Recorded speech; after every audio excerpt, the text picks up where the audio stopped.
ओम नमो भगवते वासुदेवाय नमः। नमस्कार, मैं ज्योतिषाचार्य वरुण प्रकाश ज्योतिष के आज के संस्करण में आप सभी श्रोताओं का स्वागत करता हूं। मई का महीना आने वाला है, अप्रैल का महीना चल रहा है। अप्रैल के महीने में कौन कौन से त्यौहार पड़ेंगे, व्रत त्यौहार पड़ेंगे, कौन सा ग्रहण लगेगा, इसके विषय में मैंने पूरा विस्तारपूर्वक वीडियो बना के रखा है। अप्रैल माह का व्रत त्यौहार, तिथि, मुहूर्त और कौन कौन से गोचर होंगे और कौन से ग्रहण होंगे और क्या उपाय करना चाहिए। आज मैं बात करूंगा मई महीने में मिथुन राशि वालों का, कि मिथुन राशि वालों का मई का महीना कैसा रहेगा।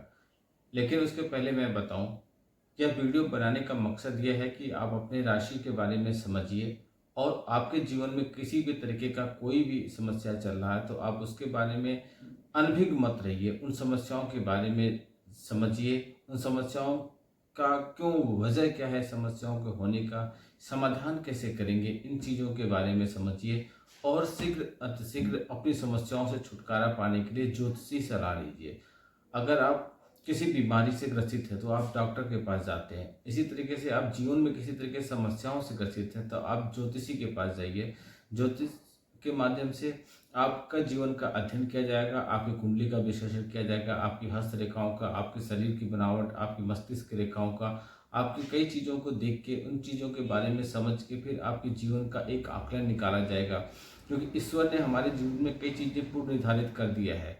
अब हम वो चीज़ों को नहीं प्राप्त करते तो यह पक्की बात हो गई कि हम किसी गलत रास्ते पे चल रहे हैं, जिससे हमको मिलने वाली चीज़ें नहीं मिल रही हैं। तो उन रास्तों पे हमको दोबारा चलना है और उन चीज़ों को प्राप्त करना है। ज्योतिष के माध्यम से उपाय करके प्राप्त कर सकते हैं।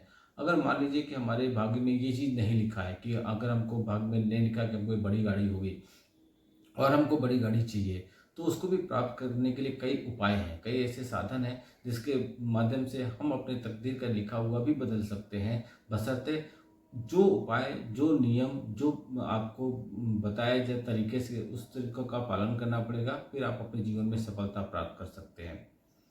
कार्यक्रम को लंबा न खींचते हुए आज मैं बताऊं मिथुन राशि के बारे में। यह आपके नाम राशि और चंद्र राशि पर आधारित है। मई का महीना के बारे में पहले मैं सारांश में आपको बताऊं, यह महीना आपके लिए मिश्रित परिणाम लेकर आएगा।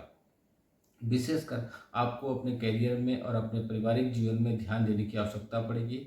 आर्थिक चुनौतियां आती जाती रहेंगी, लेकिन आपको धन के सुचारू आगमन पर ध्यान देना होगा।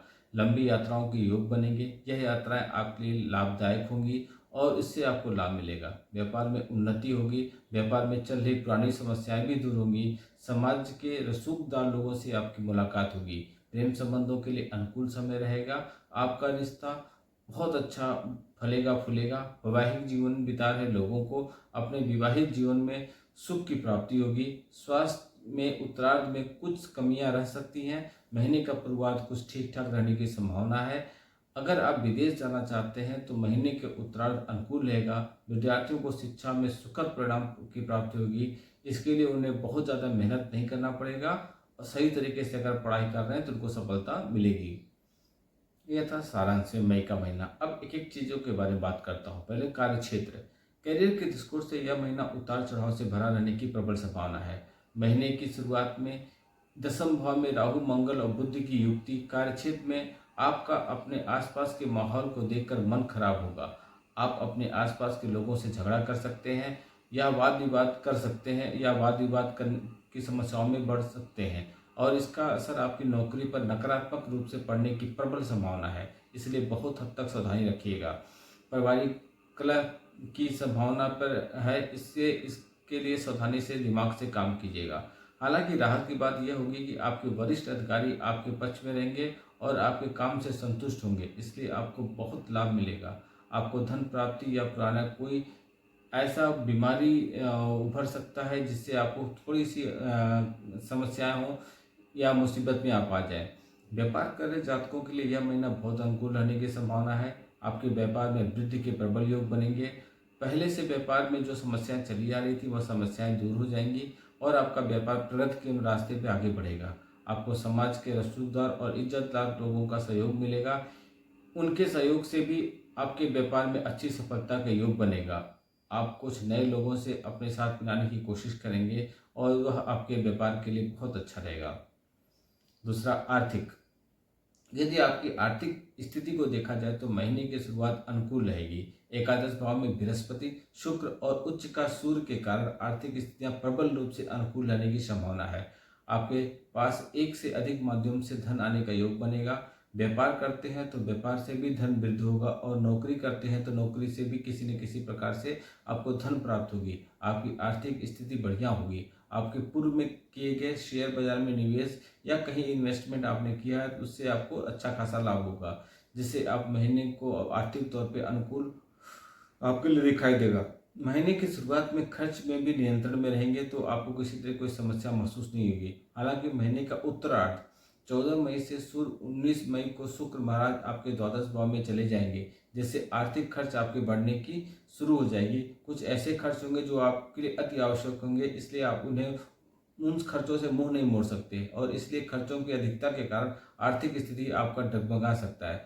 फिर भी आपकी आमदनी में कमी नहीं होगी, क्योंकि शनि महाराज के नवम भाव में बैठकर एकादश भाव को देखेंगे और बृहस्पति महाराज एकादश भाव में विराजमान रहेंगे। इसलिए आप अपनी प्रतिभा और मेहनत के दम पर अच्छा लाभ कमाने में सफल होंगे।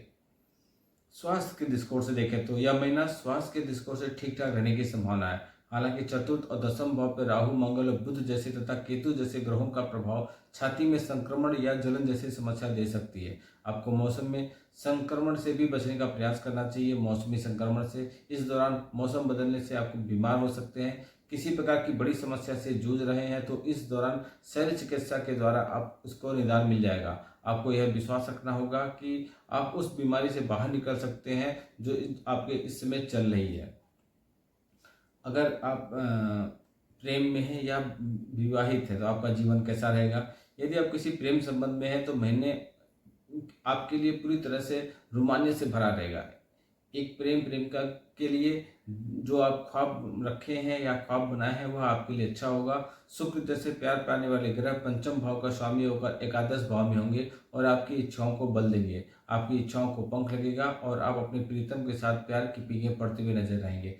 बृहस्पति और सूर्य का प्रभाव रहेगा, जिससे बीच बीच में अहम का टकराव होगा, लेकिन इन्हीं ग्रहों की कृपा से आपका प्रेम विवाह भी हो सकता है। इसलिए आप पहले से किसी प्रेम संबंध में आते हैं तो पहले प्रीतम से विवाह के बारे में स्पष्ट रूप से बात कर लीजिएगा। विशेष रूप से 14 मई से 19 मई के बीच अगर आप बात करते हैं तो आपको अच्छी खासी सफलता मिल जाएगी और आपका प्रेम विवाह हो सकता है। इस महीने के उत्तरार्ध में 19 मई के बाद आपकी स्थिति में हल्का सा परिवर्तन आ सकता है और आपके प्रीतम को किसी काम से दूर जाना पड़ सकता है, लेकिन इससे आपका प्यार बढ़ेगा, कम नहीं होगा।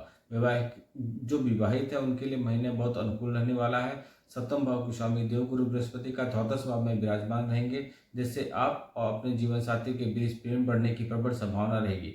आपका वैवाहिक जीवन शुभ रहेगा। इससे जीवन साथी के माध्यम से आप धन भी कमा सकते हैं या जीवन साथी आपके काम में थोड़ा हाथ बटा के धन कमाने के माध्यम में आपको सहयोग कर लेंगे और यह आपके लिए बहुत शुभ रहेगा।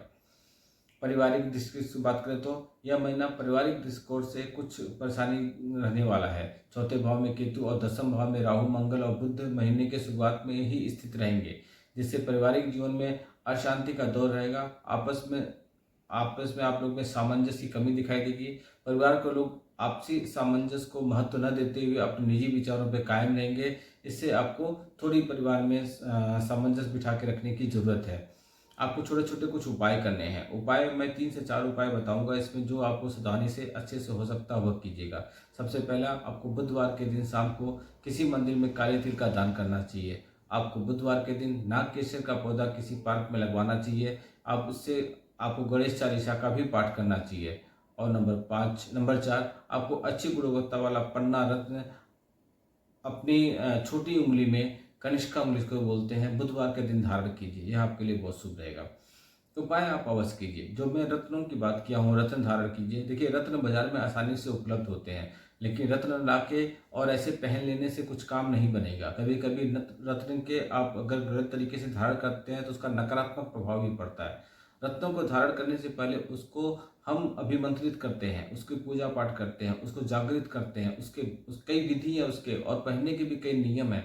उसके बाद हम धारण करते हैं तो हमको लाभ मिलेगा। कभी कभी अच्छे तरीके से भी पूजा पाठ और अभिमंत्रित करके धारण किया हुआ रत्न भी हमको नकारात्मक प्रभाव देता है, क्योंकि उस समय ग्रहों का गोचर का कैसा प्रभाव रहेगा इस पर भी बहुत कुछ निर्भर करता है। इसलिए रत्न कभी बिना किसी ज्योतिषी की सलाह के बिना मत पहनिएगा, हमेशा ज्योतिषी सलाह लीजिए।